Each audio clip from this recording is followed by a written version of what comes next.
Welcome to GouldFish on Games, where today we're going to be checking out a Sega peripheral. No, not that one, or that one, or nope, not that one either. Today it's going to be on the Sega Menacer.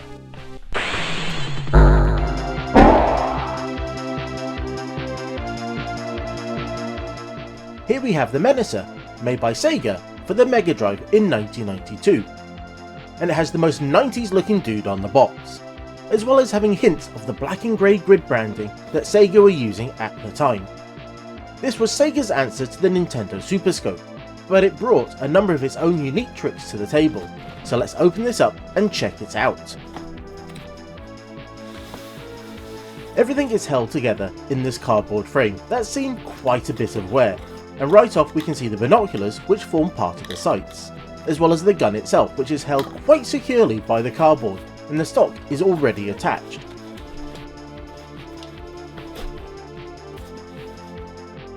And you have to love that logo stamped on the gun.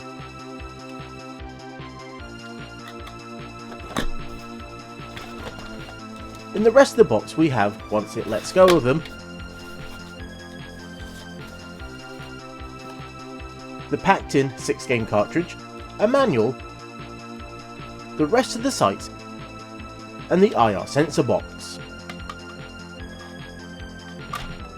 The Menacer is made up of 3 major parts: the master module, the stabilizer module, and the binocular module. And with their powers combined, they look like this. And in its fully constructed mode, it's not the most comfortable device, as trying to see down both sights at the same time is a little weird, and trying to use just one feels a little odd. Thankfully, you can just use the gun on its own, and as we can see it has 4 buttons, which was a generational leap over what came before, and it was very obviously designed not to look like a real gun, after both parties had issues with that in the 8-bit days. If you want to use the dead-eye aiming, you're going to need to set up the sights, and that means connecting one or both of the binoculars to the module, and to be honest, it looks like a bit of a weird face with it all attached. And it just slides on the top of the master module, which makes it a little bit top heavy. I can imagine this module wasn't used all that often, as it does look and feel a little bit off. I think most people would have used it with the stabilizer connected, as it does make it feel more like a rifle, and is actually quite nice to hold. And before we set it all up, we really should check the manual, like everyone does, right? And they name each of the major parts and show something interesting. The Megadrive and receiver are both sitting on top of the TV, and it also reminds us that this thing needs batteries. The rest of the manual talks about all the various modes the gun can take, and in a break from most other Sega manuals, it has various languages as chapters, not with everything on the same page. And seeing the manual says we should have the Megadrive on top of the TV, then I guess that's what we should do. And I need to clear the top of mine and set up the Megadrive one that I have. And once the video cable and the stereo audio jack are connected, we can get the power to the machine and then set up the IR sensor for the wireless gun. And as such, we also need to insert batteries into the master module, which goes into the flap on the back. And with echoes of the Game Gear, this requires 6 batteries, but at least they're AAAs, and these should give you over 20 hours of gameplay on a single set.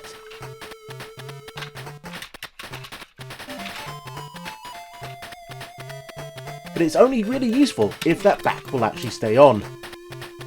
With everything ready, it's time to check out the packed-in game. And just check out the box, it's a proper plastic clamshell. Inside, we get a bit of a basic looking cart, and one that really doesn't want to leave the case behind. And a manual that reverts back to the common style of having multiple languages per page. With the game booted, we find it has 6 games, which seems to be the magic number of games you include with the light gun. And to be brutally honest, they are all quite average. But let's still take them one at a time to give them a proper look. Oh, and I hope you're enjoying the music, as it is used across quite a few of the games. And first off, we have Pest Control. And unlike many of the other games, there are absolutely no options here. We are dumped straight into the, well, action I guess? Your goal is to guide the lights around the screen and shoot any bugs that you might see, because you really don't want them to steal your pizza. and while the gameplay is very basic, it does show off how well the gun tracks across the screen, as there really is very little jitter going on and we can easily find and hit our targets. It even uses one of the extra buttons to turn on the lights so you can see the whole screen, but while you're doing that you can't shoot. And as you quickly continue through the levels, you will start to tackle larger bugs that can drop bombs or even tiny bugs. Though thankfully, when you hit one, there is some splash damage, so you can actually take out multiple bugs at the same time. All in all, it's a creative use of the gun, but not a very compelling game.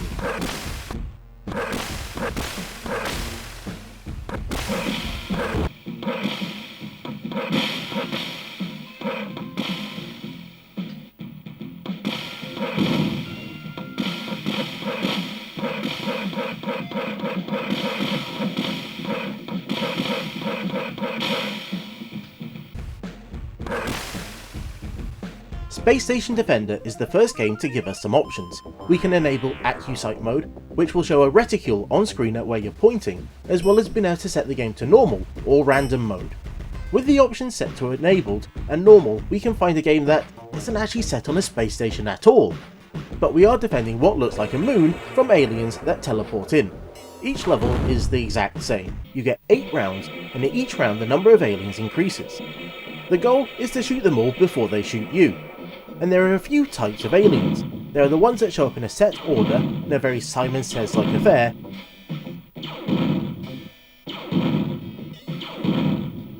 and those that just randomly show up. The AccuSight can actually make this easier, but due to the fact it doesn't let you calibrate the gun, the sights are actually off, so you have to rely on the reticule to aim. The game is very basic, but the only really challenging part is that you have to point your gun at the power box at the bottom to recharge it, and every so often a UFO will show up that you can shoot that will give you a shield. Now you can't trigger the shield, it will come on automatically when you get hit and will protect you from a single attack, so you might as well have just been an extra life really. This is a game that could have been done on any previous generation, and doesn't show off any of the new features of the hardware. And when you get bored of it, you can't just quit. You either have to wait to die, or you have to hit the reset button on the console.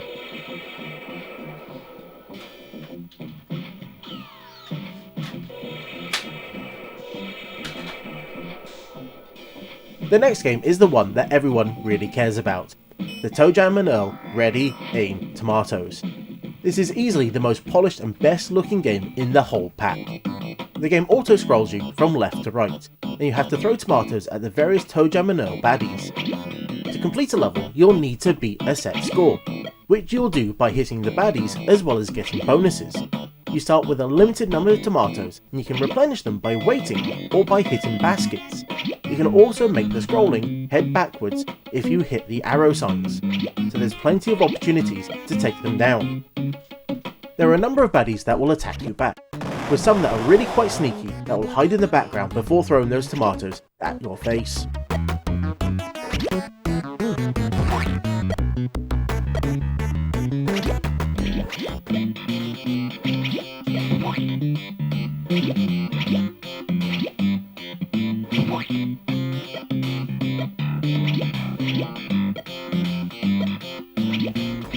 You don't see much of the main characters.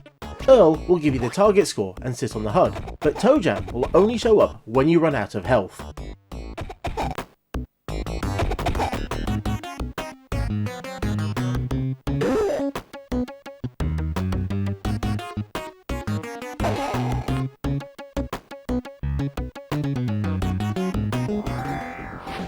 Whack-Ball is next, and amazingly, it's not a shooting game. The goal is to get the ball to hit all the various bricks around the edges of the screen, and you do that by moving the Menacer, which will move that bigger circle, which you can use to hit the ball with and send it flying. Some of the bricks will flash, and if you hit those, you'll either get an upgrade or a downgrade, like a bigger or smaller circle. And when all the bricks are hit, you'll move on to the next level with an even more garish background. There is some interesting history behind this and the previous game, in that when the pack was first being put together, the producer Max Senior was told to limit the number of shooting games. But when it was shown off to the bigwigs, they complained that there wasn't enough shooting games, so all bar 2 of the original games were scrapped, and the other 4 were quickly produced to fill the gap. and this would go to some way to explaining why some of them feel a little underbaked.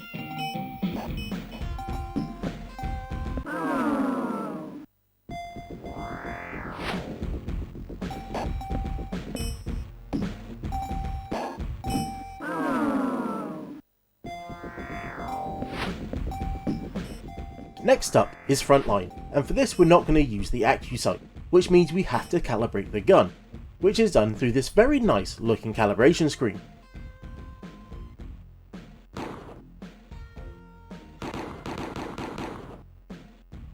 And once we pass that, we get onto the game, which is, well, it's just this, shooting at various tanks, planes, using the machine gun or the secondary fire. If you point this gun at the ground, you'll get an anti-tank round, and if you point at the air, you'll get an anti-air missile. There is very little else to the game, just shooting at barely animated vehicles that move very slowly across the screen and occasionally will shoot you back. You don't even have to clear anything to go on to the next level, as it will just do that automatically after a set time. The greatest sin a gun game can commit is being boring, and this is boring. Though at least they did use the second button on the gun, so there's that.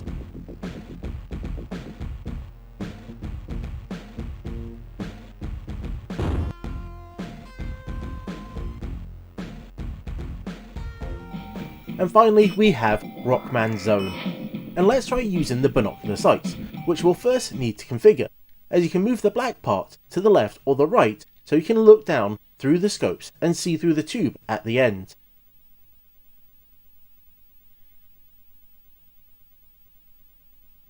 You get this extra calibration screen so you can get the position just right, and then you can calibrate it as normal.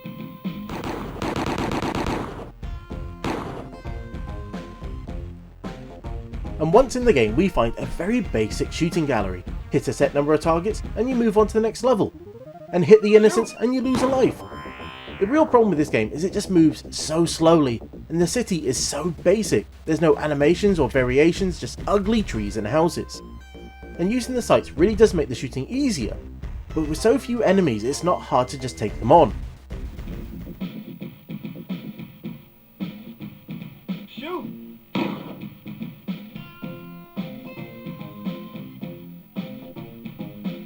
Shoot!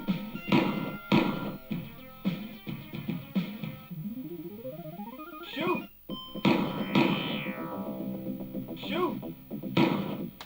And wait, what's this? Ooh, that's a little risky, Sega.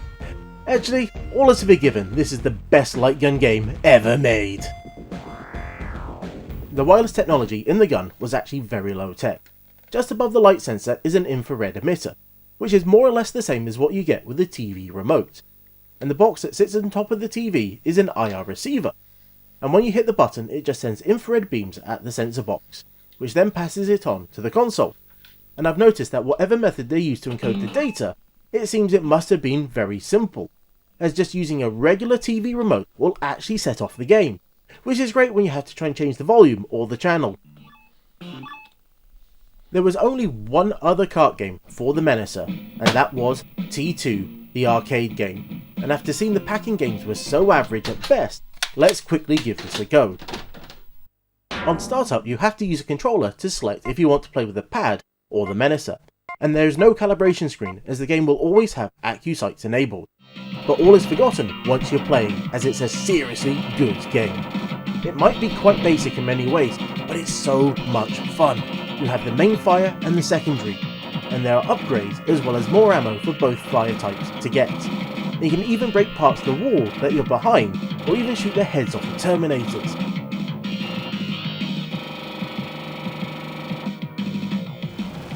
And those huge robots that make up the bosses, they are amazing.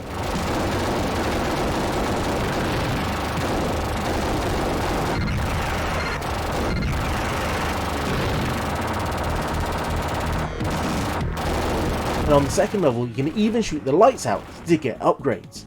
This just about makes up for those packing games, and it was even produced by a third party.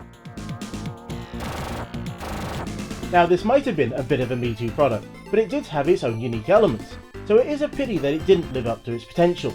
But hopefully homebrewers in the future might release something that will really show us what this could do. And until next time, I was the GouldFish, that was being menaced, Sega style, and this was GouldFish on Games. Thank you for watching my video. I really do hope you enjoyed it, and if you did, please consider using your light gun to shoot the like or subscribe button. And if all else fails, please use the AccuSights to shoot the other 2 videos you should see on the screen right now.